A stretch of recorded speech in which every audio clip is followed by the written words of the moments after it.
Avec Kratos, on pensait avoir fait le tour des pires youtubeurs et youtubeuses de la plateforme dans le premier épisode. Mais vous allez vite le voir, c'est un sujet presque inépuisable, et il y a encore plein de scandales, de mystères et de meurtres liés à la plateforme. Ce soir, vous allez être servis. Soyez prêts, on replonge ensemble dans l'iceberg de YouTube. Encore une fois, on va vous parler de sujets assez flippants dans cette vidéo qui vont vous rendre inconfortable, mais ne vous en faites pas, on a évidemment une solution pour contrebalancer tout ça. C'est bien entendu Emma qui nous accompagne sur cette vidéo. Je pense qu'on est tous d'accord pour dire que les matelas Emma sont clairement les meilleurs du matelas game. D'ailleurs, je suis pas le seul à le penser, on n'a qu'à regarder toutes les récompenses qu'ils ont obtenues pour s'en rendre compte. Regardez, si je cherche sur Google quel est le meilleur matelas testé en 2025, bam, je tombe tout de suite sur le matelas Hybrid 2 de Emma. La livraison et les retours sont gratuits et les matelas sont garantis 10 ans. Et d'ailleurs, pour tout ce qui est matelas, lit, canapé convertible, vous avez une période de 100 jours pour les tester. Comme ça, vous avez le temps de vous y habituer et de décider si ça vous convient ou pas.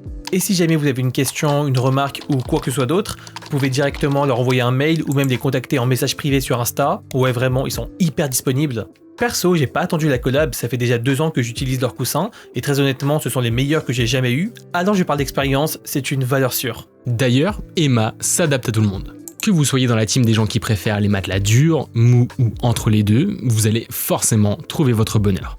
Perso, je suis team matelas assez dur. Voilà, dites-moi si c'est pareil pour vous en commentaire. Si jamais vous voulez payer en 3 ou 4 fois, sachez que vous pouvez le faire grâce à Alma. C'est hyper pratique. Et comme il n'y a pas que les matelas qui importent pour un sommeil de qualité, sachez que Emma propose tout le reste. Oreillers, couettes, surmatelas, etc. Tous de super qualité. D'ailleurs, pour l'anecdote, depuis quelques semaines, j'ai une couette lestée Emma. Et sachez que depuis, je dors premier degré beaucoup mieux. C'est vraiment un truc de fou. Et comme vous le savez, Noël approche et donc on est dans une période spéciale. En ce moment, vous pouvez bénéficier jusqu'à 50% de réduction sur le site grâce à la promo des fêtes qui va durer jusqu'au 6 janvier 2026. Donc n'hésitez pas à aller voir tout ça, on vous met le lien de la promo en description.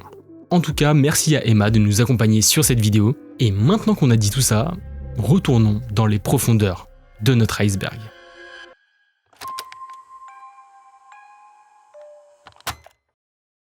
Bouge 731, c'est un vieux youtubeur qui a posté sa première vidéo il y a presque 16 ans sur YouTube. Les 2 années qui suivront, il se consacrera essentiellement à du contenu sur le mythique World of Warcraft, amassant quelques milliers d'abonnés et des petites centaines de vues par vidéo, commentant ses parties avec son groupe Celtic Crusaders. Mais écoutez, ces vidéos les plus vues n'ont rien à voir avec les jeux vidéo. Parce qu'entre 2 let's play, au tout début de sa chaîne, Bouge 731 postera 4 vidéos montrant celui qu'il appelle être son stalker, et vous allez le voir, c'est vraiment badant. Dans la première de ses vidéos, il indique que ça fait des mois qu'il se fait suivre par le même homme, qu'il l'accoste, demande à être son ami et le suit partout. Ne supportant plus la situation, Bouge 731 décide pour la première fois de prendre en vidéo la conversation avec cet homme qui attendait qu'il sorte de sa voiture pour le suivre dans le train. Dans cet échange, on comprend que l'homme insiste quasi quotidiennement et suit exactement l'itinéraire de Bouge 731 depuis la voiture jusqu'à son lieu de travail. Et donc évidemment, il lui demande d'arrêter de le suivre, mais l'homme rétorque qu'il veut simplement être son ami et met en avant leurs différences ethniques pour dire que ce serait intéressant de faire connaissance. Mais il y a 2 choses qui étonnent vraiment dans cette conversation. La première, c'est que cet homme s'exprime parfois comme un enfant, insinuant qu'il ne comprend pas le rejet systématique de Bouge 731, qui pour rappel ne le connaît pas. Et la seconde est bien plus flippante. Parce que le stalker lui dit clairement qu'il n'arrive pas à s'empêcher de le suivre et que c'est plus fort que lui. La conversation se termine alors que Bouge 731 lui demande de retourner à sa voiture et de ne plus lui parler. Sauf que je vous l'ai dit, il y a bien 4 vidéos. Et les 3 suivantes seront prises les 16, 17 et 18 février 2011, soit quelques jours après l'échange sur le parking. Dans ces vidéos, on voit que le stalker n'a décidément pas compris le message. Pendant tous ces trajets en train, Bouge 731 se fait suivre de très près, collé par cet individu qui s'assoit à ses côtés, sans donner la moindre explication de ses agissements. Et son comportement persiste, peu importe le nombre de fois qu'il change de place pour essayer de le semer. Dans la dernière vidéo, il décide de le confronter une dernière fois, lui répétant d'arrêter de le suivre et de rester dans le train alors que lui-même descend. On voit l'homme hésiter, comme s'il ne pouvait pas se contrôler. Et finalement, Bouge 731 recevra de l'aide d'une agente qui essaiera de séparer les 2 hommes dans des wagons différents. J'ai bien dit essayer, parce que le dernier plan de sa dernière vidéo, c'est un cadrage sur le même homme qui a quand même fini par le suivre.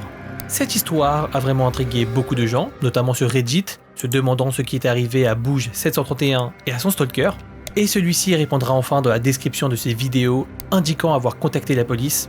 Depuis, l'homme aurait arrêté de le suivre, et Bouge 731 postera sa dernière vidéo le 5 décembre 2011, après avoir terrifié YouTube avec son histoire.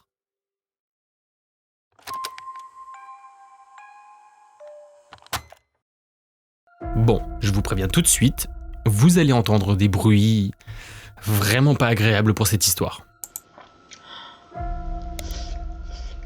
Ouais, je vous avais prévenu. Bon, après c'est peut-être moi qui les trouve particulièrement désagréables, hein. Ou alors c'est peut-être parce que j'ai dû l'écouter manger comme ça pendant de longues, très longues minutes pour les recherches de cette vidéo. Bon, mais alors qui c'est cette youtubeuse qui semble manger des quantités astronomiques de nourriture ? Elle, c'est Kate Yoop, une youtubeuse qui a un concept simple, manger devant la caméra des quantités impressionnantes de nourriture. On vous avait déjà parlé de ce phénomène dans le premier épisode de cet iceberg, il s'agit du mukbang. Moi perso, je vous avoue que j'ai vraiment du mal avec le concept. Dans ses vidéos, elle se montre en train de marcher sur de la nourriture avant de la manger, elle ingurgite de la viande crue, bref, c'est vraiment spécial comme contenu. Mais la première chose qui va vraiment attirer l'attention sur elle, c'est la façon dont elle mange. Elle ne dit rien, vraiment, elle se jette sur la nourriture, presque comme si elle était forcée de le faire. Et vous le savez, dès que quelqu'un émet une hypothèse comme celle-là sur internet, ça fait toujours l'effet d'une bombe. Tout le monde se met à visionner au ralenti chaque frame de chacune de ces vidéos, et le moins qu'on puisse dire, c'est que les gens vont trouver des choses assez déroutantes. Tout commence le 4 octobre 2019, quand Kate poste cette vidéo, une vidéo tout à fait classique dans laquelle elle engloutit 2 poissons et un calamar entier, un homard, un crabe royal, du saumon et du thon cru, des coquilles Saint-Jacques, des crevettes, bref. C'est pas pour la nourriture qu'on s'arrête sur cette vidéo, mais pour cette frame-là. Vous voyez son bras ? Il a l'air d'être marqué par un bleu, un peu comme si elle s'était faite attraper par quelqu'un. Bon, c'est bizarre, mais c'est pas tout. Ok, là faut que vous soyez attentifs. Est-ce que vous remarquez quelque chose de bizarre dans cette séquence ? Vous l'aurez vu, elle touche le bol de manière un peu spéciale avec ses doigts, presque comme si elle faisait du morse. Ok, pour l'instant les indices sont assez légers, mais ça va devenir bien plus explicite dans l'une de ses prochaines vidéos qui s'appelle tout simplement « Je suis en vie ». Ok, le titre est un petit peu étrange, mais ce qu'il est encore plus, c'est les textes qui se trouvent dans la vidéo. Quand on regarde bien, il n'y a que 4 lettres qui sont en majuscules et qui sont en gras, H-E-L et P comme help. Ok, faut avouer que là ça devient un petit peu bizarre. Il y a un autre moment où pareil, 3 lettres random dans une phrase sont en majuscules, S, O et S. Et ça ne s'arrête pas là, parce que 2 mois après la vidéo du help, elle publie une vidéo dans laquelle elle dit carrément à la fin qu'elle a menti, que des gens la torturent tous les jours. Ok, je vous arrête là. En fait, tout ça ce ne sont que des rumeurs que la créatrice s'est empressée de débunker. D'ailleurs, dans la suite de la vidéo où elle dit avoir menti, elle affirme que ceux qui la torturent sont en fait ceux qui continuent de propager toutes ces rumeurs. Dans un post communauté, elle dit qu'elle va bien, qu'elle est en bonne santé et que les bleus ne sont que des coups de soleil et qu'il faut vraiment arrêter avec ces spéculations. Dans la vidéo où elle aurait parlé en morse, elle épingle son propre commentaire en disant que ça n'a aucun sens et que si elle était vraiment sous l'emprise de quelqu'un, pourquoi est-ce que c'est elle qui aurait fait le montage et glissé des indices comme SOS dans sa vidéo sans que ses ravisseurs ne le voient ? C'est vrai, ce sont des bonnes remarques, mais malgré ça, les gens ne sont pas convaincus. Après toute cette période, elle fait une pause de 3 ans avant de revenir dans une vidéo qui a continué d'alimenter les rumeurs. Vous voyez ce bras-là qui prend de la nourriture au début de la vidéo ? On dirait que ce n'est pas le sien. Alors est-ce qu'elle s'est faite remplacer ? Est-ce que quelqu'un lui prend de la nourriture pour la forcer à manger ensuite ? A priori, c'est rien de tout ça, et elle continue de le dire dans cette vidéo qui s'appelle tout simplement « Je ne suis pas kidnappée ». Aujourd'hui, beaucoup pensent qu'elle a glissé elle-même tous ces indices dans ses vidéos pour faire parler et surfer sur le buzz tout simplement. D'ailleurs, elle ne publie plus du tout sur la chaîne, et pourtant, les théories continuent de fuser sur internet. En même temps, faut avouer qu'il y a des vidéos perturbantes, comme celle-là, où elle se casse plusieurs dents dans la même vidéo, sans qu'elle ne réagisse vraiment. Elle n'a pas mal, il n'y a pas de sang, donc les dents avaient l'air pourries. Bref, une chaîne YouTube vraiment mystérieuse, sur laquelle je ne pense pas retourner de sitôt.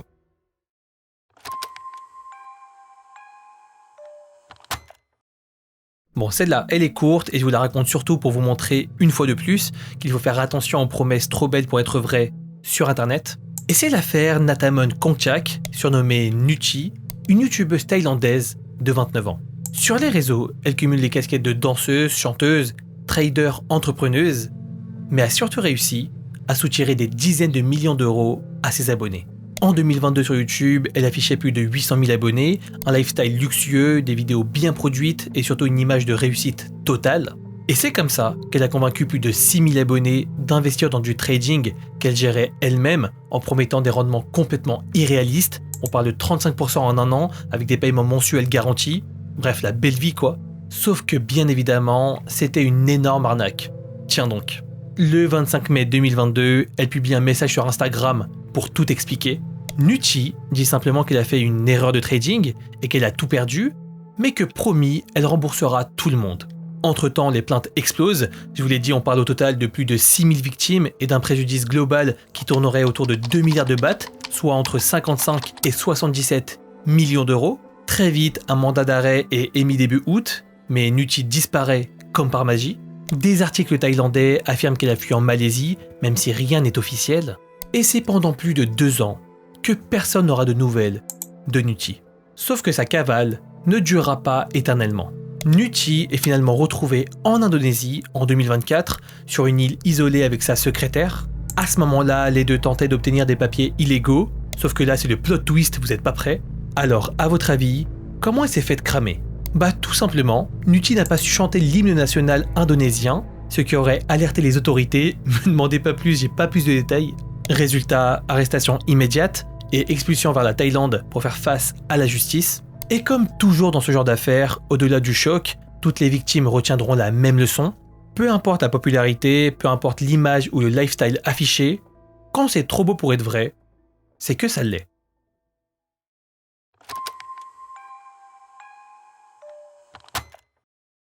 Je pense qu'on est tous d'accord pour dire que les pranks c'est marrant 2 secondes, mais qu'il y a une limite à ne pas franchir. Le problème, c'est que quand on est sur YouTube et qu'on a envie de faire le buzz, on peut être prêt à aller très loin. Est-ce que vous vous rappelez des vidéos qui étaient hyper populaires à une époque où on pouvait voir des gens comme Ibra TV racketter des racketteurs ou s'en prendre à des voleurs, des trucs comme ça ? Alors oui, déjà, dans la plupart des cas, c'était très probablement des gros fakes. Même si ce n'est pas avéré à 100%, disons que c'est communément accepté que les gens dans ces vidéos sont pour la plupart du temps des acteurs. Le problème, c'est que tout ça, ça donne des idées à des jeunes youtubeurs qui voudraient faire pareil. C'est là qu'on arrive à l'histoire de Timothy Wilkes, qui a eu une idée de concept pour sa chaîne YouTube, assez osée et carrément inconsciente, pranker un groupe de personnes en faisant semblant de les agresser. Ouais, je comprends pas trop le principe, ça fait un peu penser aux vidéos avec les clowns là, vous avez sûrement dû en voir passer. Bref, Timothy et un pote à lui préparent le prank. Pour ça, ils se rendent sur le parking d'un parc de trampoline à Nashville, aux États-Unis. Sur place, ils repèrent un petit groupe et décident de passer à l'action. Les caméras sont prêtes et Timothy sort de son sac un énorme couteau de boucher et avec son pote, il s'approche du groupe. Le truc, c'est qu'on est aux États-Unis là. L'un des membres du groupe pranké, David Starnes, voit 2 hommes s'approcher d'eux avec un couteau de boucher et donc il réagit tout de suite. Il sort son arme et tire sur Timothy Wilkes, le tuant sur le coup. Son ami lui s'en sort et annonce que tout ça ce n'était qu'une blague et qu'il ne faut pas tirer. Bon, la suite elle est un petit peu floue, on ne sait pas vraiment ce qui s'est passé. Au moment des faits, la police a déclaré qu'aucune charge n'avait été retenue contre le tireur et que l'enquête était toujours en cours pour vérifier qu'il s'agissait bien de légitime défense, comme le prétend David Starnes, qui croyait juste défendre ses amis de 2 agresseurs, même si sa réaction est un peu violente quand même. Aujourd'hui, on ne sait pas s'il a été condamné ou non, en tout cas, l'info n'a pas été rendue publique. D'ailleurs, ce n'est pas le premier prank qui dégénère, donc si vous cherchez un concept pour votre prochaine vidéo YouTube, vous devriez peut-être éviter les pranks douteux de ce genre.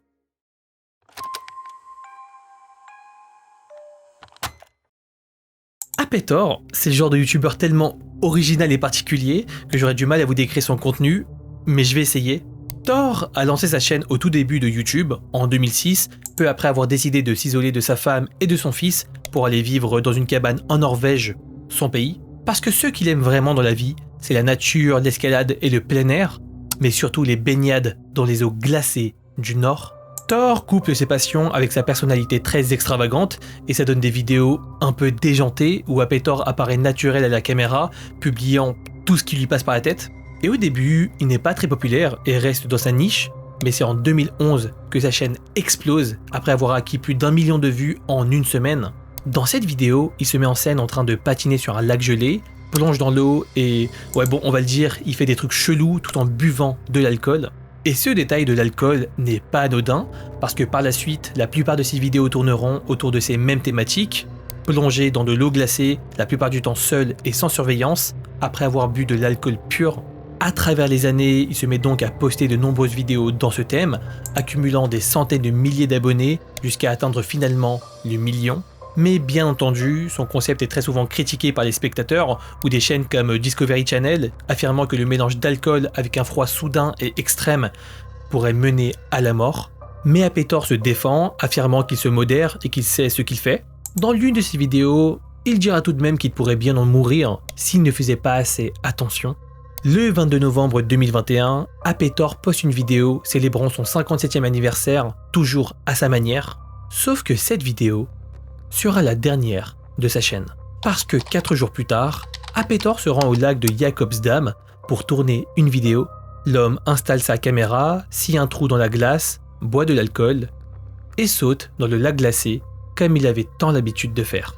Mais cette fois, les choses ne se déroulent pas comme prévu et quelques minutes plus tard, un passant entend des appels à l'aide d'un homme en train de se noyer. Apethor sera secouru par des plongeurs inconscients qui lui pratiqueront un massage cardiaque. Mais malheureusement, ça ne suffira pas, et l'homme décédera le lendemain à l'hôpital. Suite à ça, Apethor recevra de nombreux hommages de la part de personnalités publiques et de ses abonnés, mais sera également considéré comme un exemple des choses très dangereuses à ne surtout pas faire. Et je vous l'ai pas dit plus tôt, mais le titre de sa dernière vidéo est tristement ironique. Je ne suis pas mort, j'ai 57 ans aujourd'hui.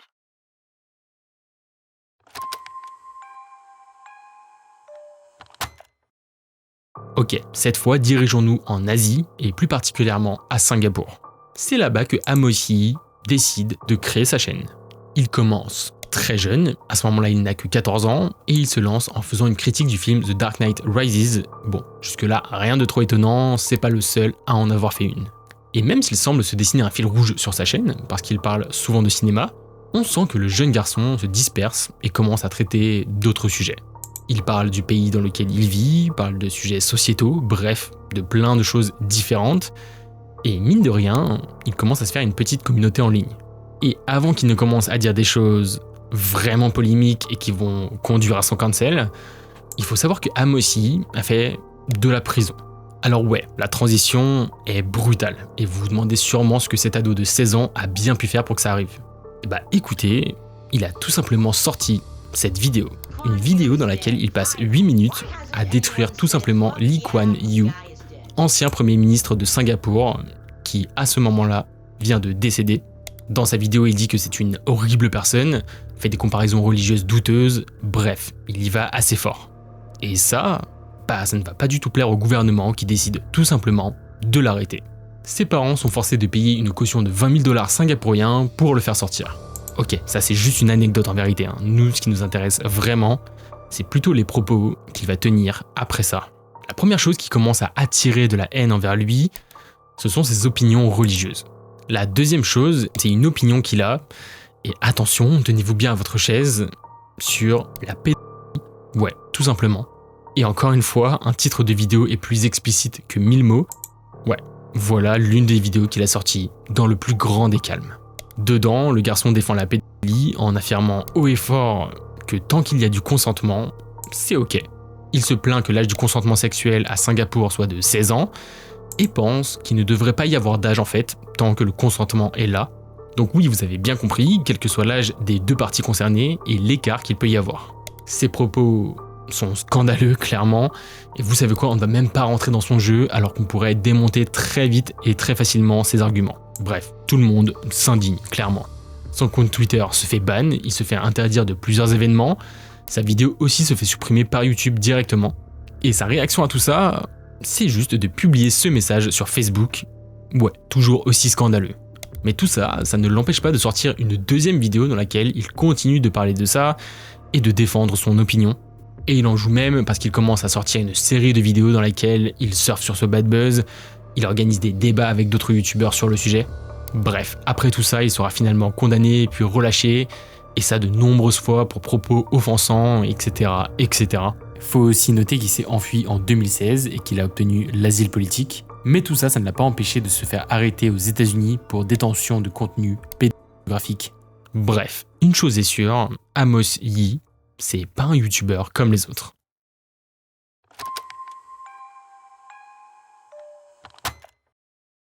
Eight Passengers, c'est une chaîne YouTube familiale détenue par Ruby et Kevin Frank, des parents de 6 enfants.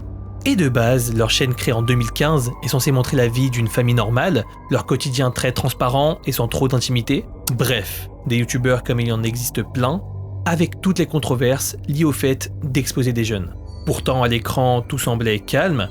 On voyait Ruby cuisiner, aider à l'école, à la maison et guider ses enfants de la vie, étant de confession mormone. Et c'est au total plus de 1200 vidéos qui seront postées, allant parfois jusqu'à 5 vidéos par semaine.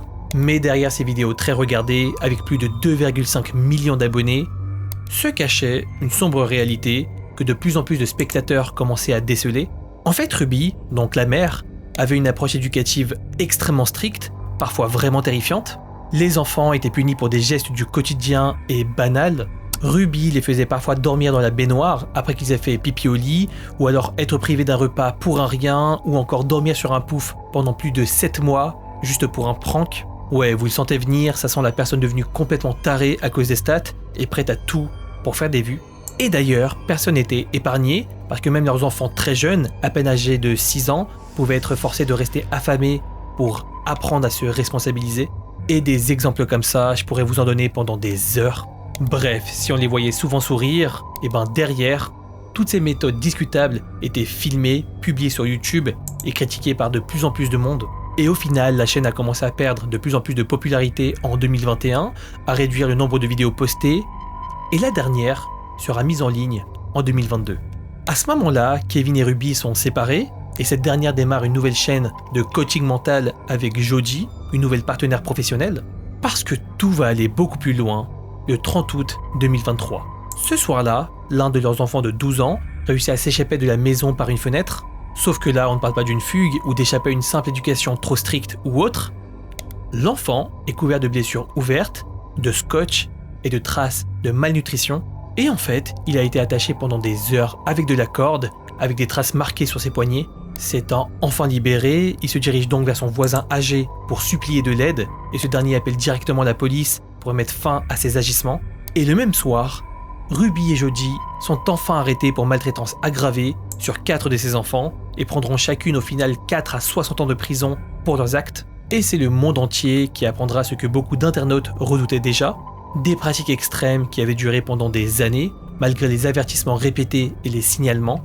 Finalement, en 2023, la chaîne 8 Passengers disparaît de YouTube pour violation des règles. Ruby et Jodie croupisseront en prison, Kevin demandera officiellement le divorce et les enfants de la famille seront placés en sécurité. La fille aînée du couple dira que justice a été rendue et qu'il faudra beaucoup de temps aux enfants pour oublier toute cette partie de leur vie qui leur a été volée.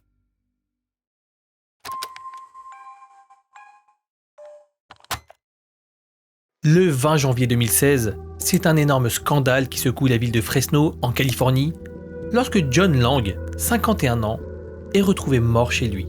Bon, j'espère que vous êtes accrochés, parce que cette histoire est vraiment folle. Et encore aujourd'hui, l'affaire John Lang est devenue l'un des cas les plus discutés sur internet, surtout dans des forums qui parlent de théories du complot. C'est une histoire vraiment très longue, et on pourrait quasiment en dédier une vidéo tellement ça a fait de bruit, mais ce soir, je vais vous la résumer. Tout commence en 2009, lorsque John est arrêté et reçoit une contravention. Et en fait, pour lui, cet événement révèle quelque chose de plus grave. Il pense que la police de Fresno mène une arnaque à la plaque d'immatriculation. D'après ses observations, des agents de police à Fresno scannent des plaques dans des quartiers pauvres, repèrent les véhicules et puis arrêtent les conducteurs pour donner des amendes illégales dans ces mêmes quartiers pour maximiser les revenus. Trouvant de plus en plus bizarres les agissements des policiers, John se met donc à les espionner et à partager en ligne et sur sa chaîne YouTube les agissements étranges de ces derniers à partir de 2015. Et son but est clair, alerter la population de cet énorme scandale et montrer que la police de Fresno est fortement corrompue. Sauf qu'à partir de ce moment, John dit subir du harcèlement massif, soi-disant pour le faire taire. Il raconte être suivi, que des agents s'infiltrent chez lui alors qu'il n'est pas là et copient ses données de disque dur, et essayent même de le faire accuser de détenir des images de pornographie juvénile. Tout ça pour le faire tomber et que le scandale n'éclate pas. Mais encore une fois, ce qui rend l'affaire vraiment intéressante, c'est que John ne va pas se contenter de crier au scandale, il va vraiment poster beaucoup de vidéos sur sa chaîne YouTube, montrant d'après lui la surveillance accrue dont il est la victime. Il parlera vraiment en détail de cette filature, des appels étranges qu'il reçoit et des visites de prétendus policiers sous couverture utilisant des voitures de société qui n'existent même pas. Sur Facebook également, il dit craindre pour sa vie et de plus en plus souvent parle du fait qu'on essaiera bientôt de le faire tuer chez lui pour le faire tomber. Bref, il y a vraiment énormément d'éléments dans cette affaire. Au début de l'année 2016, John contactera même des journalistes et écrira une lettre au FBI expliquant sa situation. À la fin de cette lettre, il indiquera que l'avoir écrite et envoyée signe probablement son arrêt de mort. Mais alors, comment tout ça a fini ? Eh ben, écoutez, c'est là que les choses deviennent vraiment obscures. Le 20 janvier de la même année, un incendie se déclare chez John. La maison est barricadée de l'intérieur et les pompiers trouvent l'homme sur le sol, blessé et entouré de fumée. John mourra finalement à l'hôpital. Et au départ, un lieutenant de police va annoncer aux médias que John a été poignardé plusieurs fois dans le haut du dos et à l'abdomen, mais quelques jours plus tard, la version change complètement. À ce moment-là, la police dit que le lieutenant s'est trompé et qu'il n'y a aucune blessure dans le dos et que John s'est auto-infligé 3 coups de couteau superficiels dans la poitrine avant de mettre le feu lui-même à la maison. Et donc le rapport officiel conclut à un suicide. La police déclare n'avoir jamais surveillé John et n'avoir eu aucun contact avec lui, mais évidemment sur internet, l'affaire reprend de plus belle. Reddit s'en empare et le subreddit Conspiracy se divise entre ceux qui voient un meurtre déguisé et ceux qui pensent que John souffrait en fait de paranoïa extrême. C'est même le groupe Anonymous qui promettra d'enquêter sur l'affaire John Lang. Je vous l'ai dit, c'est une affaire de fou. Et pourtant, malgré toutes les vidéos mises en ligne de John depuis 2015, malgré les incohérences des versions policières et malgré ses alertes quelques jours avant sa mort, l'affaire n'a jamais fait l'objet d'une couverture nationale. Donc voilà, encore aujourd'hui, Internet se pose des questions sur cette affaire, et aucune réponse claire n'a encore satisfait tout le monde.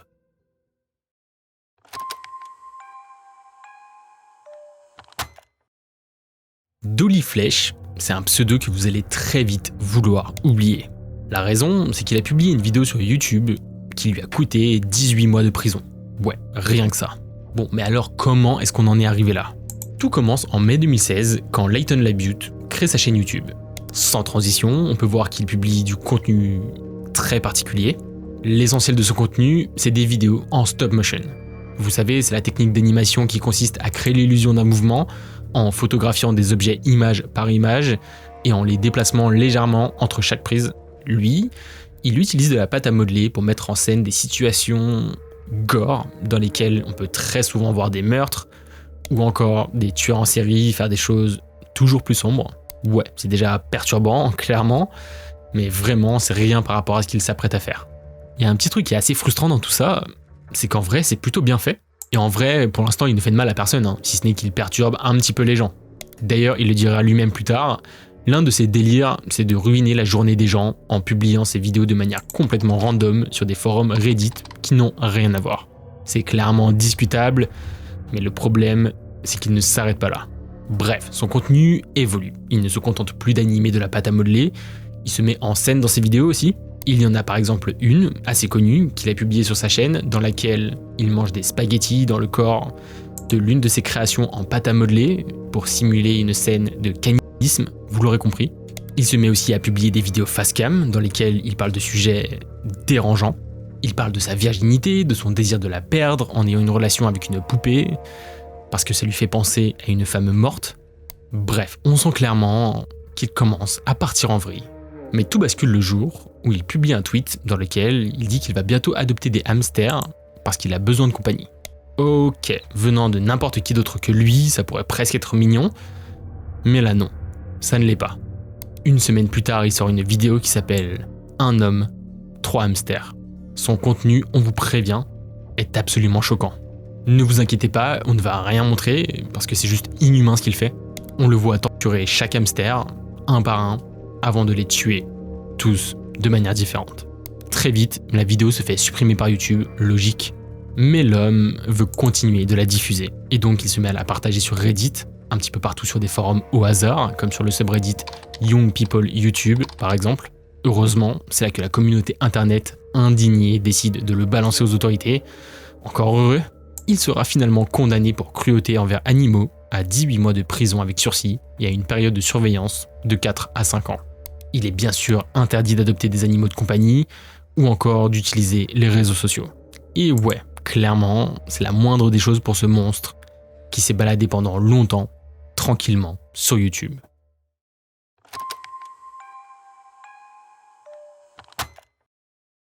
Plasma Mastodon, c'est un vieux youtubeur américain aux origines modestes, né le 10 septembre 1947 en Ohio. Et déjà ce qu'on peut dire, c'est que c'est un créateur comme on en croise rarement sur la plateforme, parce qu'il a quand même près de 65 ans lorsqu'il crée sa chaîne en 2012. Pour être plus exact, il était déjà youtubeur dès 2007, mais ses chaînes Plasmadude 47 et Plasmadon 1947 ont à l'époque été hackées puis supprimées. Mais alors, qu'est-ce qu'un homme de son âge fait sur YouTube à une époque où la plateforme compte si peu de seniors? Bah écoutez, Plasma Mastodon touche le cœur des gens. Sur son nouveau compte, l'homme partage des moments de la vie quotidienne, des vlogs et son petit univers d'homme âgé mais attachant. Mais surtout, et ce pourquoi il va vraiment émouvoir des gens, ce sont ses covers musicales. Tout est extrêmement amateur, Plasma chante d'une voix fatiguée, mais peu à peu trouve son public de fans hardcore. Pendant des années, il poste des vidéos, plus de 2600 au total quand même, accumule des abonnés et semble mener une existence tranquille de retraité qui touche internet. Mais écoutez, cette petite vie paisible ne durera pas. Parce que le 11 décembre 2020, c'est l'énorme youtubeur US Nick Crowley qui publie une vidéo à propos de Plasma, et autant vous dire que ça va retourner internet. Dans cette vidéo, Nick dira que ça fait des années qu'il suit la chaîne du vieil homme, et qu'il aurait fait une découverte choquante sur l'individu. Plasma Mastodon, de son vrai nom Donzel Edward Owens, serait en fait un délinquant sexuel. Et tout viendrait d'un post Reddit posté sur Morbid Reality, où un utilisateur aurait trouvé le nom de l'homme récemment inscrit sur une liste pour ce type de délit. Et autant vous dire que tout coïncide. D'abord le nom identique, la date de naissance, la ville, et bien entendu la photo qui ne laisse plus aucun doute. Et ce dont est accusé Donzel, ce serait d'avoir touché sans consentement les parties génitales de 2 hommes et des mineurs. Directement, c'est une bombe qui éclate sur internet et de nombreux posts commencent à émerger. Les gens en courant se déchaînent également dans les commentaires de ces vidéos et c'est le début de la fin pour Plasma Mastodon. Autant vous dire que le vieil homme perdra directement son image de papy innocent et ses titres musicaux seront vus d'un œil bien différent après les révélations. Et le 14 octobre 2020, quelques jours après que la théorie ait été postée sur YouTube, Plasma Mastodon annonce que des problèmes de santé l'empêchent désormais de chanter et qu'il s'éloignera probablement de YouTube sans évoquer du tout l'affaire en cours. On est d'accord, c'est une sacrée coïncidence quand même. Et le 19 novembre 2020, il postera sa dernière vidéo avec cette fois des commentaires beaucoup moins conciliants. Un mois plus tard, le 21 décembre 2020, Donzel Edward Owens meurt à 73 ans de ses maladies.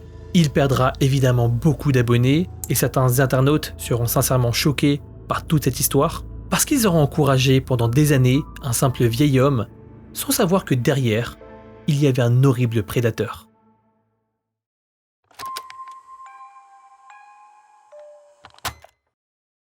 Ce n'est plus vraiment un secret pour vous si vous suivez nos icebergs, mais il ne faut jamais se fier complètement aux gens sur internet.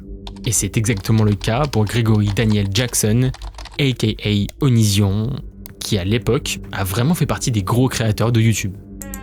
Alors je vais pas vous mentir, perso je ne connaissais absolument pas cette musique, mais j'imagine au vu du nombre de vues qu'il y a sous cette vidéo, qu'elle doit forcément parler à certains d'entre vous. Et c'est vrai que quand on ne prend que cette vidéo, on peut très vite se dire qu'Onision a l'air d'être un gars cool, marrant, qui a tout ce qu'il faut pour percer sur YouTube.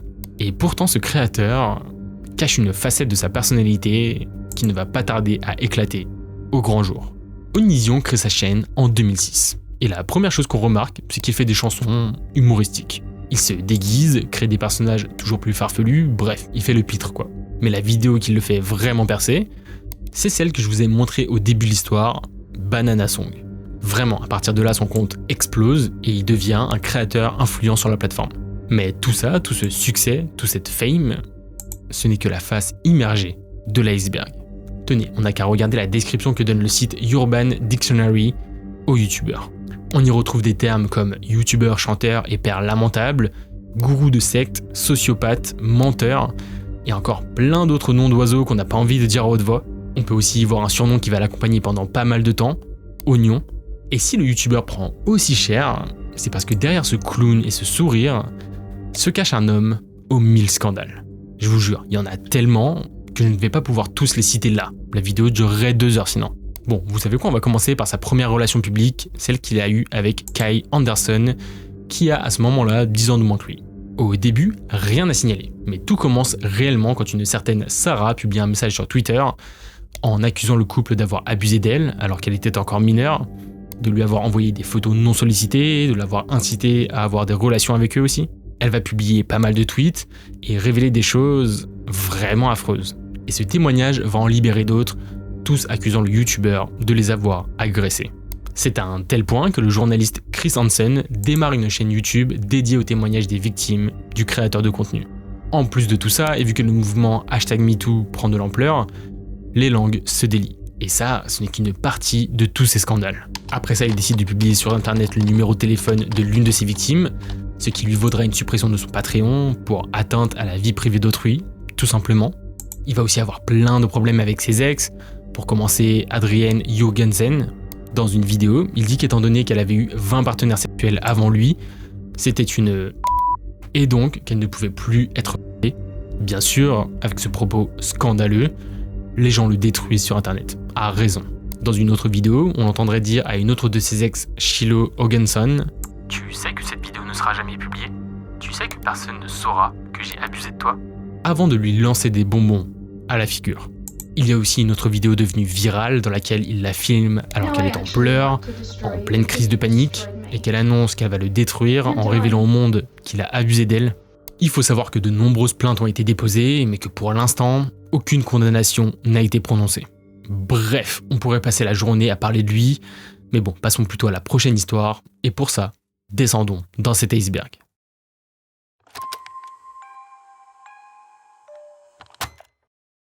Tony 48219, c'est l'histoire d'un ancien youtubeur américain qui, entre 2007 et 2009, va peu à peu dériver sous les yeux de ses abonnés jusqu'à commettre des actes inqualifiables. De son vrai nom, Anthony Powell, né en 1980, c'est à la base simplement un étudiant en cinéma au Henry Ford College, dans le Michigan. À côté de ça, il a une passion que sont les débats religieux, mais est surtout connu pour ses vidéos où il s'en prend violemment aux femmes noires, aux athées, aux musulmans, et globalement à toute personne qui ne partage pas sa vision chrétienne extrême. Ouais, c'est vite parti en cacahuète. Sur YouTube, il ouvrira successivement 3 chaînes YouTube, autant de comptes qui seront les uns après les autres suspendus pour cause de discours haineux. Et ce que les internautes constatent surtout, c'est que plus le temps passe, plus ces vidéos deviennent instables. Anthony parle de ses pensées sombres, je dis ça pour le robot YouTube mais vous m'avez compris, mais également du fait qu'il n'arrive pas à se faire de petit ami, et aussi du fusil à pompe qu'il possède chez lui. Au fur et à mesure de ses posts, ses propos semblent de plus en plus détachés de la réalité, au point que certains s'inquiètent sincèrement pour sa santé mentale. Ses propres parents diront qu'il souffrait de dépression et qu'il refusait les traitements, ce qui ne va rien arranger. Surtout que ses vidéos deviennent également de plus en plus virulentes. Et écoutez, Anthony va se trouver une cible bien particulière. En fait, dans cette même période, une autre étudiante de son école, Asia McGowan, 20 ans, publie des petites vidéos de danse, de comédie et parle avec énergie de ses passions et de ses convictions, notamment son athéisme. Évidemment, pour Tony, c'est inacceptable qu'on ne partage pas ses croyances déjà, mais en plus que Asia soit une femme noire, et donc il se met à s'acharner sur elle. Il enchaîne les commentaires haineux sous ses vidéos, des faux comptes, et ce sera à un tel point que Asia finira même par poster une vidéo en réponse à ce harcèlement. La situation est vraiment étrange, surtout que les deux se connaissent dans la vraie vie, ont fréquenté la même école et ont pris des cours de théâtre ensemble, et clairement personne n'avait anticipé ce qui allait réellement arriver. Parce que le 10 avril 2009, la situation bascule. Ce matin-là, Anthony rentre dans le Mackenzie Fine Arts Center avec son arme, rejoint une salle de classe où se trouve Asia, et sans réfléchir plus d'une fois, l'abat froidement dans la salle. Quelques secondes plus tard, l'établissement est placé en confinement après qu'un élève ait entendu le premier tir et que la police ait été alertée, mais les élèves entendront finalement un second tir, et comme on l'imaginait déjà, Tony s'est donné. Quelques instants plus tard, les policiers découvriront les 2 corps sans vie dans la pièce et les internautes seront horrifiés par ces nouvelles, parce que juste avant de commettre ces atrocités, Anthony sera signalé à la police pour avoir mis en ligne une vidéo où il évoquait explicitement son intention de commettre l'irréparable. Mais écoutez, ce signalement sera tout simplement ignoré. Bref, dans les jours qui ont suivi, la commu YouTube de l'époque exprimera son choc, parce qu'il s'agit quand même de l'un des premiers scandales arrivés sur la plateforme. Les chaînes de Tony seront ensuite supprimées, rendant ses vidéos quasiment introuvables aujourd'hui. Quant à Asia, sa chaîne sera hackée puis supprimée en 2021, laissant derrière elle très peu d'archives, mais surtout une histoire terrible que YouTube n'oubliera pas.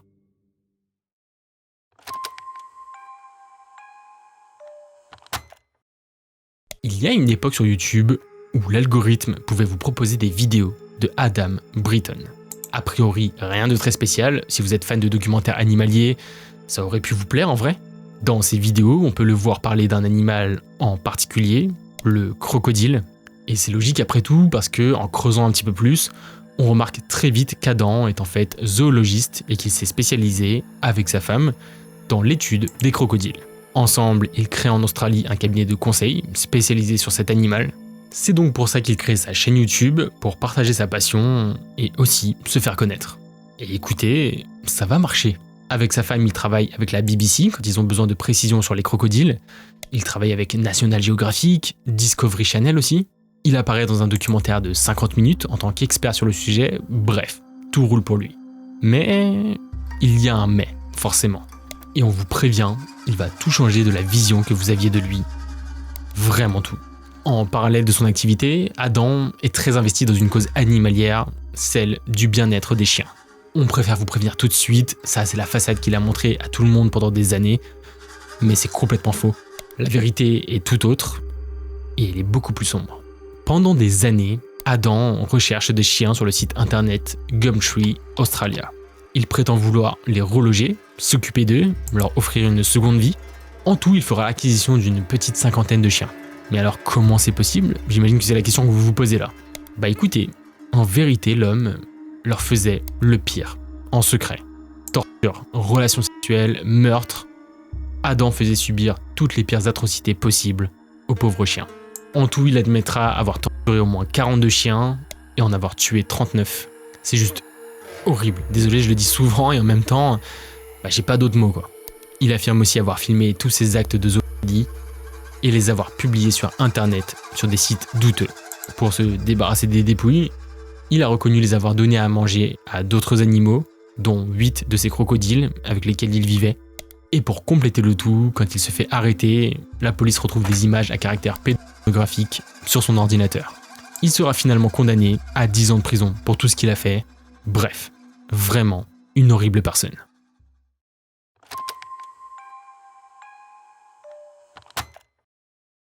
On est en 2013 aux États-Unis. Jessica Warsham, une mère célibataire de 43 ans, décide de créer sa propre chaîne YouTube. Son pseudo est simple, il s'agit de The Indigo Mystic. Et pour le coup, son contenu va plutôt bien avec le nom de sa chaîne, parce qu'elle parle de plein de choses liées au mysticisme en général. À vrai dire, c'est assez compliqué de vous en dire plus, parce que quand on se rend sur sa chaîne YouTube actuellement, on ne trouve rien. Il n'y a aucun contenu. Et même si on peut retrouver quelques archives, c'est assez difficile de remonter au tout début de sa chaîne. Globalement, elle semble parler d'astrologie, de vie antérieure, bref, vous voyez le genre. Mais le problème, c'est que ses abonnés vont commencer à remarquer une différence de comportement. Elle, qui était très chill dans ses vidéos, devient de plus en plus agressive, complotiste, raciste, bref, la totale. C'est à un tel point que ses abonnés se demandent si elle ne commence pas à souffrir de problèmes mentaux qui altèrent son comportement. Malheureusement, sa vie perso va en prendre un coup quand les propriétaires de la maison dans laquelle elle loge avec ses 2 filles gratuitement décident de l'expulser parce qu'elle est devenue absolument horrible avec eux. La youtubeuse refuse, mais malheureusement, ça ne suffit pas et c'est pas comme ça que ça marche. Le tribunal la force donc à partir et c'est là que la youtubeuse se retrouve avec ses 2 filles à la rue. Bon, ne voulant pas laisser ses 2 filles sans abri, elle décide de faire de son mieux pour se faire loger gratuitement à droite et à gauche par des gens qui veulent juste l'aider. Le problème, c'est que son état se détériore.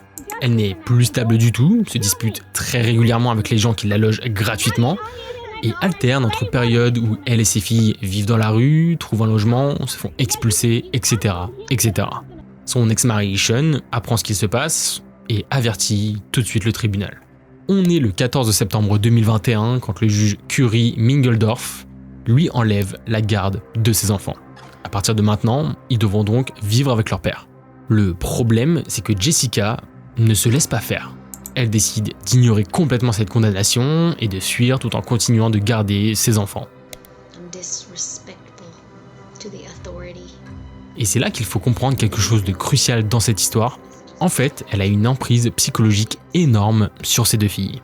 Elle les force à filmer toutes les disputes qu'elle a avec les gens, les force à appeler leur père pour lui dire qu'elle le déteste.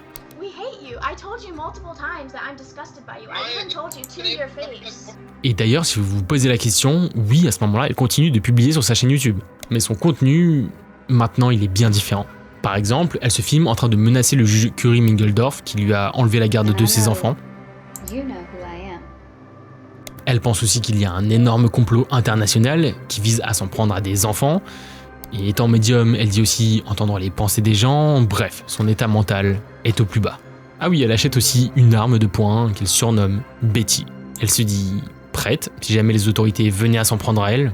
Si vous vous en prenez à moi, je vous le dis tout de suite, ça va mal se passer. Il n'en ressortira rien de joli. Et ce n'est pas une menace, c'est une promesse. Elle va même très loin en disant ne pas avoir peur de la mort et qu'elle sait de toute façon qu'elle tombera dans un éclat de gloire. Tout ça nous amène à une fameuse vidéo.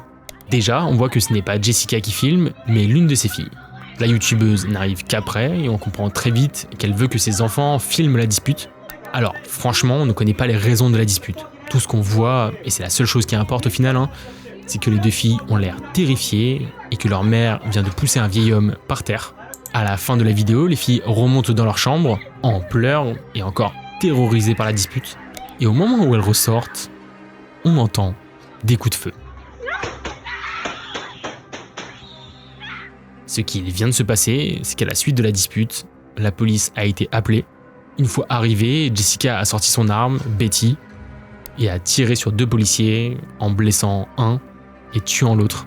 Les officiers présents n'ont pas hésité à répliquer et ont abattu la youtubeuse. Cette histoire se termine donc de manière tragique, alors que Indigo Mystique a tout simplement tenu sa promesse faite quelques jours plus tôt. Et pour l'anecdote, moi quand j'ai fait la recherche de cette vidéo, j'arrivais pas à savoir qui avait publié la vidéo dans laquelle on entend les tirs. La youtubeuse étant décédée, j'ai pas trop compris qui avait mis cette vidéo en ligne. En fait, j'étais à des kilomètres de penser que ça pouvait être ses filles qui ont publié la vidéo elles-mêmes sur la chaîne.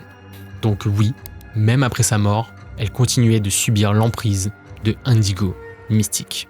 Ce n'est que des années plus tard que l'une de ses filles révélera que c'est elle qui a décidé de supprimer toutes les vidéos de la chaîne de sa mère. Ouais, une histoire vraiment glaçante.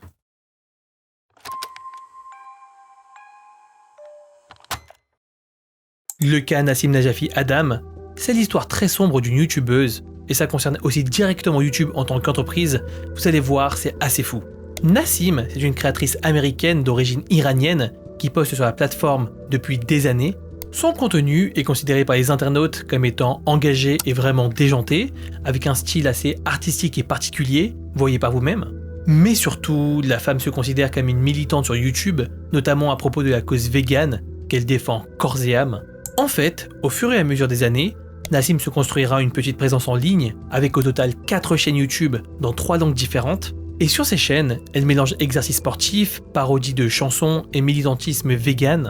Elle dénonce notamment la corrida, le commerce de la fourrure, la viande, tout ça dans son style si démarqué. Plusieurs fois, Nassim répétera qu'elle n'a ni trouble mental, ni problème particulier, et qu'elle vit juste dans un monde plein d'anomalies et d'injustices. Bon, jusque-là, pourquoi pas. Mais le problème, c'est que plus le temps passe, et plus Nassim s'estime être la victime d'un complot de la part de YouTube, réalisant de moins en moins de vues. En 2016, elle accuse la plateforme d'avoir pris le contrôle de l'une de ses chaînes et de démonétiser ses vidéos en boucle.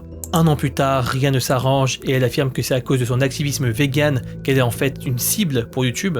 Autre élément bizarre, mais sur son site internet, elle mettra des citations du dictateur moustachu, vous m'avez compris, tout en expliquant pourquoi, selon elle, YouTube l'a trahi et essaye de la décourager dans son militantisme.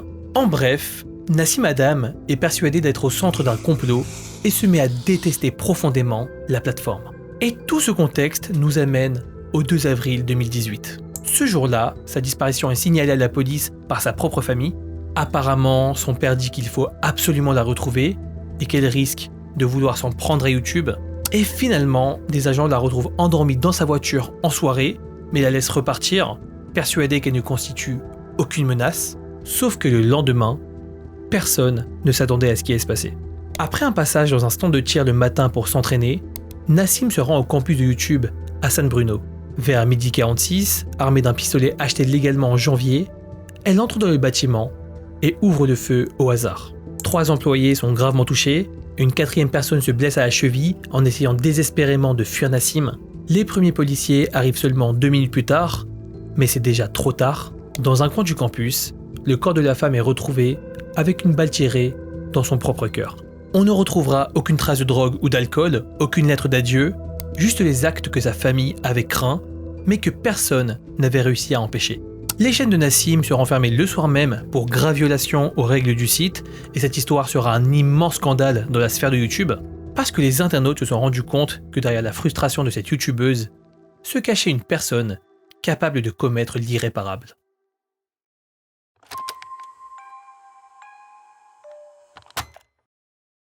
Si vous étiez sur YouTube entre 2009 et 2012 et que vous êtes fan d'anime, alors vous avez peut-être déjà entendu parler de Mister Anime. La raison est simple, à l'époque, il fait partie de la première génération de youtubeurs à se lancer dans la critique d'anime sur YouTube. Et pour le coup, ça marche plutôt bien. En 2011, il cumule plus d'1 million de vues sur sa chaîne, ce qui est déjà énorme pour l'époque. Bon, mais c'est qui déjà ce fameux Mister Anime? De son vrai nom, Trey Eric Sessler, il a 17 ans quand il se lance pour la première fois sur la plateforme. De base, il crée une chaîne qui s'appelle Lens Cap Productions, dans laquelle il fait des bêtisiers, des courts-métrages, des trucs du genre. Ce n'est qu'un an après qu'il décide de lancer sa 2e chaîne, Mister Anime, qui l'a vraiment fait connaître. Bon, mais du coup, qu'est-ce qui cloche avec ce gars? Avant de vous dire ce qu'il a fini par faire, je vais vous parler d'un genre de plan / fantasme qu'il a eu quand il n'avait que 13 ans et qu'il s'est empressé de partager avec son professeur d'école. Dans son plan, il appelle le 911 pour qu'il vienne chez lui parce qu'apparemment, quelqu'un rôderait devant la maison. En réalité, c'est faux, et Trey attendrait en fait la police dans les bois avant de les prendre en embuscade pour leur voler une de leurs armes. Tout ça dans le but d'aller chez un ami à lui et de le tuer. Voilà, on vous le rappelle, il a 13 ans à ce moment-là. Son prof sait que ce n'est pas normal, et donc il en parle aux parents, mais au final, l'histoire est très vite oubliée. Malheureusement, tout ça reste dans un coin de la tête de Trey. Et ce qui va commencer par se voir, c'est son obsession pour les armes à feu. Il en a beaucoup, il en montre même parfois certaines dans ses vidéos. Le temps passe et l'homme se met à avoir des idées de plus en plus sombres. Il se met à idolâtrer les meurtriers de masse du massacre de Columbine, dont on a déjà beaucoup parlé sur la chaîne. Il idéalise aussi le tueur en série Ted Bundy. Et vous savez très bien que quand on vénère ce genre de personnes, c'est que les choses vont mal tourner. Bon, familialement parlant, c'est compliqué. Il se dispute souvent avec son frère, avec son père aussi. Au bout d'un moment, il se met à vivre seul d'ailleurs, dans la maison de sa grand-mère décédée. Et une fois seul, la situation se dégrade. Un jour par exemple, il télécharge une vue satellite de son lycée et commence à planifier un meurtre de masse, à l'image de ses idoles. Sur YouTube, il publie une vidéo dans laquelle il annonce prendre quelques semaines de pause sur ses critiques d'animé. Et finalement, il sort sa dernière vidéo. Dans celle-là, il révèle à ses abonnés qu'il vient d'accepter un travail dans une société de production cinématographique. Malheureusement, quelques jours plus tard, il décide de passer à l'action. Il est à peu près 20h quand l'homme, alcoolisé, prend la voiture, armé jusqu'aux dents. La destination qu'il a entrée sur son GPS, c'est la maison de ses parents. C'est alors qu'il arrive, et en arrivant, il abat tout de suite de sang-froid sa mère, son père et son frère de 26 ans. Il se met ensuite à tout casser dans la maison, écrit des choses sur les murs, les portes, où il se demande pourquoi il a fait ça, et disant qu'il ne se le pardonnerait jamais. Après avoir commis le pire, il s'endort tranquillement à côté du corps sans vie de sa mère. Le lendemain, il se réveille, charge sa voiture avec ses armes, et se rend à son lycée avec la ferme intention de concrétiser son plan. Mais après une longue attente sur le parking du lycée, il se rétracte. Les corps de sa famille sont rapidement retrouvés et l'homme est arrêté. Sans trop de suspense, il plaide coupable et est condamné à la prison à vie sans possibilité de libération conditionnelle. Quand on se dit que tout ça a commencé sur YouTube avec des critiques d'animés, on ne peut que se souvenir que le mal peut être présent partout.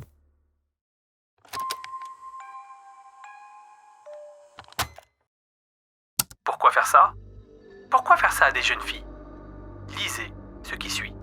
Ce que vous venez d'entendre, ce sont les mots que Georges Sogini a écrits dans son journal en ligne qu'il a tenu pendant plus de 9 ans. Et dans ce journal, qui ne sera découvert que bien trop tard, Georges parle de sa vie de tous les jours, mais surtout de ses frustrations liées aux femmes. Mais reprenons depuis le début. À première vue, Georges, 48 ans, habitant en Pennsylvanie, c'est un type sans histoire. L'homme est employé dans un cabinet d'avocats, est bien habillé et propre, mais peu sociable selon ses voisins. En fait, il a très peu de connaissances, vit un peu reclus, un isolement qu'il supporte mal et qu'il ne semble pas comprendre. Georges écrit même dans son journal que 99% des gens qui le connaissent pensent qu'il est sympa. Mais dans l'ombre, cet homme écrit quotidiennement dans son blog Inconnu, où il expose sans filtre son dégoût de sa situation amoureuse inexistante, sa haine et surtout son obsession, le fait qu'aucune femme ne s'intéresse à lui. Georges écrit par exemple qu'il n'a pas eu de petite amie depuis 1984, pas eu de relation sexuelle depuis 19 ans, etc., etc. Et surtout, il se persuade peu à peu que le problème ne vient pas de lui, mais des femmes en général. En parallèle de son blog, Georges postera aussi 2 vidéos étranges sur YouTube en 2008. Sous le pseudonyme Moss B46PGH, on le voit visiter sa maison en montrant combien il a de bon goût et combien les femmes devraient être impressionnées par son style de vie et sa propreté. Dans sa deuxième vidéo, il dit qu'il doit apprendre à être plus émotionnel et à se connecter avec les gens pour rencontrer une femme. En apparence, simplement un homme un peu désespéré de ne pas avoir de relation, mais qui essaye de faire plutôt bien. Sauf que, comme on l'a vu, Georges Sogini n'est pas quelqu'un d'inoffensif. Toutes ces années de frustration où il pense subir une injustice profonde vont le mener à planifier des horreurs. Pendant des mois, il rumine une idée précise. Sur son blog, il écrit déjà son plan: entrer dans un cours de danse réservé aux femmes dans un club où il est déjà inscrit, éteindre la lumière et tirer dans la foule. Ce qui est encore plus terrifiant, c'est que dans son journal que personne n'avait lu à l'époque, il avait même prévu de le faire des mois plus tôt, en janvier 2009, ayant tout prévu. Sauf qu'il écrira avoir eu trop peur de passer à l'acte, s'auto-qualifiera de poule mouillée, et en fait c'est juste flippant de lire tout ça et d'être dans ses pensées. On voit bien que Georges est un homme instable, une véritable bombe à retardement, et finalement, c'est le 4 août 2009 qu'il passera à l'acte. Ce soir-là, après s'être rendu 3 fois au LA Fitness Center dans la journée, Georges revient une dernière fois, vers 20h. Dans son sac, il a 4 armes dissimulées. Et puis il marche directement vers la salle d'aérobic, où 25 femmes suivent un cours de danse, éteint la lumière et ouvre le feu sans un mot. En quelques minutes, il tire 57 fois, touchant 15 personnes, dont 3 mortellement, et lorsque la police arrive finalement et pénètre dans la salle, Georges est déjà à terre, étendu à côté de sa propre arme, sans vie. Chez lui, les enquêteurs trouveront des pages retraçant la préméditation et son blog, découvrant toute cette haine profonde que Georges avait accumulée pendant des années. Rapidement, c'est sa chaîne YouTube qui est retrouvée et analysée, et encore aujourd'hui, elle est accessible. Sauf que revoir ces images et écouter cet homme après avoir su ce qu'il a fait, ça laisse un sentiment vraiment très étrange.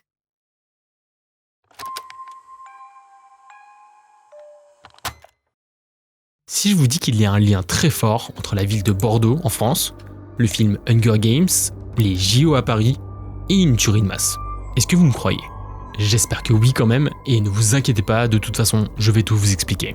On est le 23 mai 2024 en France, quand le ministre de l'Intérieur publie un message sur X en disant qu'un individu s'est fait arrêter parce qu'il planifiait un acte violent lors du passage de la flamme olympique à Bordeaux.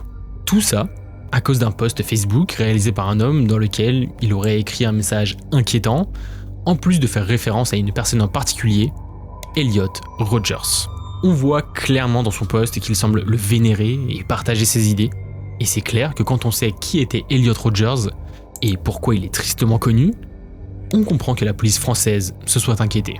Ok, retour dans le passé, on est en 2004, aux États-Unis quand une vidéo sort sur YouTube.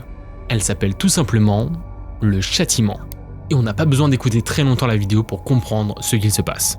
L'homme qu'on peut voir dedans, c'est Elliot Rogers, et l'une des premières choses qu'il dit, c'est qu'il n'a jamais eu de relation avec une femme et qu'il ne comprend pas comment ça se fait. I'm 22 years old and I'm still a virgin. I've never even kissed a girl. Il dit qu'il a été forcé à vivre une existence de rejet et de solitude. Ok, si vous suivez un petit peu nos icebergs, vous aurez reconnu un pattern dans son discours, celui de la communauté incel, contraction des mots involuntary celibate, donc involontairement célibataire. On vous en avait déjà un petit peu parlé dans l'iceberg dédié à 4chan, mais pour la faire courte, cette communauté désigne des hommes qui se sentent rejetés par les femmes et qui trouvent ça injuste. Et la branche la plus extrémiste de ce mouvement est très misogyne et considère que les femmes sont des êtres manipulatrices qui font tout pour leur rendre la vie la plus dure possible. Et Elliot, il fait clairement partie des plus dangereux d'entre eux. Dans la vidéo, il dit que les femmes l'ont traité comme une souris et que maintenant, il allait être un dieu pour elles. Il poursuit ensuite en disant qu'il allait massacrer toutes les blondes pourrigatées et prétentieuses qu'il allait croiser. Quelques heures seulement après la publication de cette vidéo sur YouTube, il passe à l'acte. Il commence par poignarder 3 étudiants dans son université avant de sortir en voiture, armé, et de tirer au hasard sur des femmes. Il en tuera alors 2 et en blessera gravement une 3e avant de tuer sa 6e victime, un homme qui passait par là. Il continue ensuite de tirer au hasard et blessera 14 autres personnes. Il fonce ensuite dans une voiture avant de prendre sa propre vie. Depuis, sa vidéo YouTube est devenue une référence pour les membres les plus extrêmes de la communauté incel. D'ailleurs, plein d'autres tueurs de masse ont mentionné Elliot Rogers avant de passer à l'acte. Et il faut croire que ça semble continuer, même si heureusement l'homme à Bordeaux s'est fait arrêter avant de passer à l'acte. Ah oui, et merci à ceux qui suivent, je vous ai pas encore donné le lien avec Hunger Games. Bah écoutez, sachez que le père d'Elliot Rogers n'est autre que Peter Roger, qui travaille dans le cinéma et qui a notamment été assistant réalisateur du film Hunger Games. Voilà, je vous avais dit que tout s'expliquerait.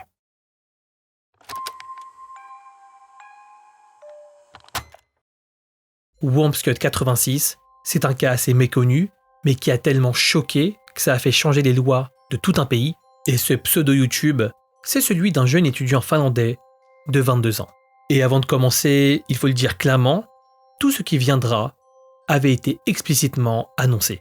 Matti Juhani Saari, né en 1986, c'est un jeune homme décrit comme solitaire, anxieux et marqué très tôt par des épreuves pas très marrantes. Enfant, il est harcelé à l'école, en échec scolaire et sombre de la dépression et l'isolement. Son frère meurt lorsqu'il a 17 ans et 2 ans plus tard, en 2006, il rejoint l'armée finlandaise avant d'en être expulsé au bout d'1 mois pour avoir ouvert le feu en plein exercice sans autorisation. Et c'est donc dans ce contexte que Matti se réfugie exclusivement sur Internet. Il crée en mars 2008 la chaîne YouTube Wumpscut 86, un pseudo inspiré d'un projet musical industriel allemand qu'il admire beaucoup. Et sur cette chaîne aujourd'hui disparue, il poste des vidéos de lui en train de tirer avec son pistolet dans un stand de tir, mais aussi parmi ses favoris, des extraits d'un documentaire sur la tuerie de Columbine. Si vous ne connaissez pas ce cas, sachez qu'on l'a déjà évoqué plusieurs fois et qu'il apparaît dans notre tout premier iceberg sur les sites internet. Bref, en gros, Matti aime les armes à feu et plus que ça, il semble passionné par les tueries de masse. En mai 2008, la police débarque chez lui après un signalement, mais comme il possède une autorisation de port d'armes, rien ne lui est confisqué, et pourtant tout est déjà sous nos yeux. Sur sa vidéo où il tire dans le stand, il termine par un message qui semble personnalisé « Vous serez les prochains à mourir ». Et c'est finalement le 23 septembre 2008 que tout bascule. Tôt le matin, Matti laisse dans sa chambre universitaire plusieurs notes où il exprime sa haine de l'humanité, expliquant qu'il prépare son geste depuis des années, et habillé tout en noir avec un masque de ski sur le visage, il entre dans l'école de Kauhajoki, puis dans une salle. À ce moment-là, les élèves sont en plein examen, lorsque Matti ouvre le feu froidement, sans aucun mot.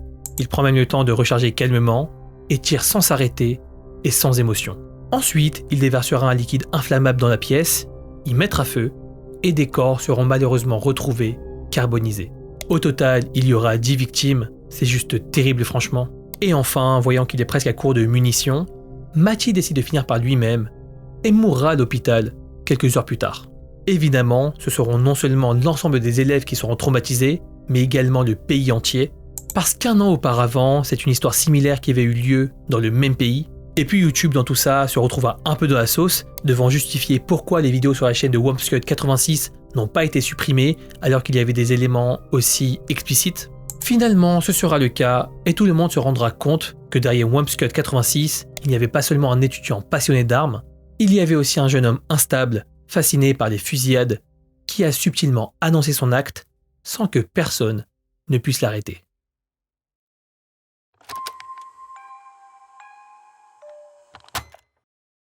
Est-ce que vous pensez vraiment connaître vos youtubeurs préférés? Vraiment, j'aimerais que vous preniez 2 secondes là pour penser à votre youtubeur ou youtubeuse préférée. Vous pouvez même nous le dire qui c'est en commentaire. Et maintenant, posez-vous la question. Est-ce que vous pensez vraiment le ou la connaître? Je vous le dis tout de suite, la réponse est non, évidemment, et c'est normal. Les créateurs de contenu vous partagent qu'une partie assez fine de leur vie personnelle au final. Mais là, ce que les fans de ce youtubeur vont apprendre, c'est d'un autre niveau, vraiment. Stephen Makula, c'est un youtubeur plus connu sous le nom de VoteSaxon07. Il vient d'Irlande du Nord et son contenu, à la base en tout cas, tourne autour de la série Doctor Who. Au début, il est très axé produits dérivés, montre des figurines, des jouets qui font référence à la série. Après ça, il se diversifie un petit peu, fait des critiques de films, parle d'autres œuvres comme Robot Wars par exemple. Et pour le coup, il a beaucoup publié quand même. 658 vidéos au total, sans compter les lives qu'il a aussi beaucoup fait sur YouTube. Bref, son quotidien semble être bien en place, jusqu'au jour où il appelle la police. La raison est simple, il vient de trouver par terre le corps sans vie de sa femme, qui était enceinte. C'est absolument terrible. La femme est retrouvée chez elle, et elle semble avoir été poignardée à de nombreuses reprises. Bon, étant donné que selon une étude menée aux États-Unis, dans plus de 34% des cas, un féminicide est commis par son partenaire intime, la police suspecte Stephen et l'interroge. Le truc, c'est qu'il a un alibi évident. Le soir du meurtre, il était en live sur YouTube pendant près de 6 heures. Donc apparemment, pendant que sa femme s'est fait tuer chez elle, lui, il était chez lui, tranquillement en train de jouer à GTA avec sa communauté. Étant donné que c'est un alibi assez solide, il est relâché par la police. Après ça, il va passer pas mal de temps chez la famille de la victime, avant d'être à nouveau arrêté. Là, vous devez certainement vous demander pourquoi. En fait, c'est simple. La police s'est rendu compte que le soi-disant live avait en fait été préenregistré quelques jours auparavant et diffusé pour faire croire que c'était du live. Et d'ailleurs, ça semble correspondre, parce que quand on regarde le live, on se rend compte qu'au bout de 7 minutes, il dit qu'à cause d'un problème, il ne peut pas interagir avec le chat. Bizarre. Et effectivement, les enquêteurs ont vu juste parce qu'il va finir par avouer que c'était bien un live préenregistré. Ok, donc là, on dirait clairement qu'il a essayé de se créer un faux alibi. Et le truc, c'est que les preuves commencent à s'accumuler contre lui, et maintenant c'est clair. Il est le suspect principal de cette affaire, et il est accusé d'avoir poignardé sa femme enceinte à mort, et d'avoir planifié le crime méticuleusement. La police découvrira aussi que quand il s'est fait libérer la première fois, et qu'il a rendu visite à la famille de sa femme décédée, il a oublié son téléphone là-bas, avant de revenir le chercher plus tard. Jusque-là, rien de trop bizarre, à part que sur le téléphone de Stephen, il y avait des enregistrements pris dans la maison de la famille, alors qu'il n'était pas là.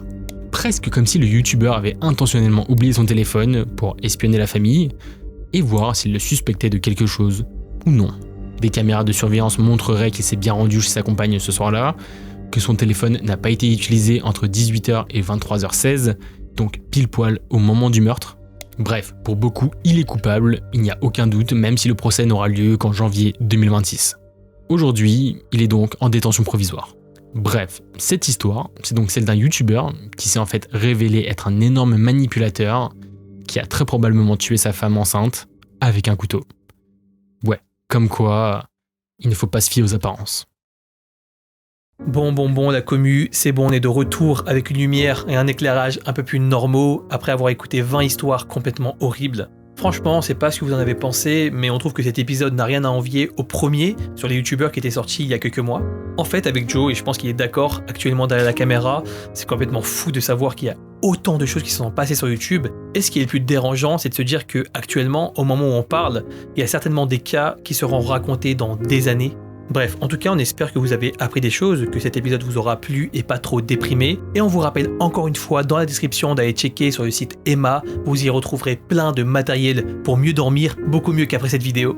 Pour rappel, vous avez des promos de fou jusqu'au 6 janvier, donc n'hésitez pas, personnellement j'utilise ça tous les jours et je vous le recommande très chaudement. Bon je crois que c'est tout pour nous, il est actuellement minuit 43, on est exténué de ce tournage avec Joe, ça fait super longtemps qu'on tourne, et d'ailleurs il est juste derrière la caméra et vous fait un petit coucou. C'était Joe et Kratos, et on se dit à la prochaine pour une nouvelle vidéo. Ciao. Ciao. Et c'est une fin de tournage. Yes. Putain, c'était long. C'est done.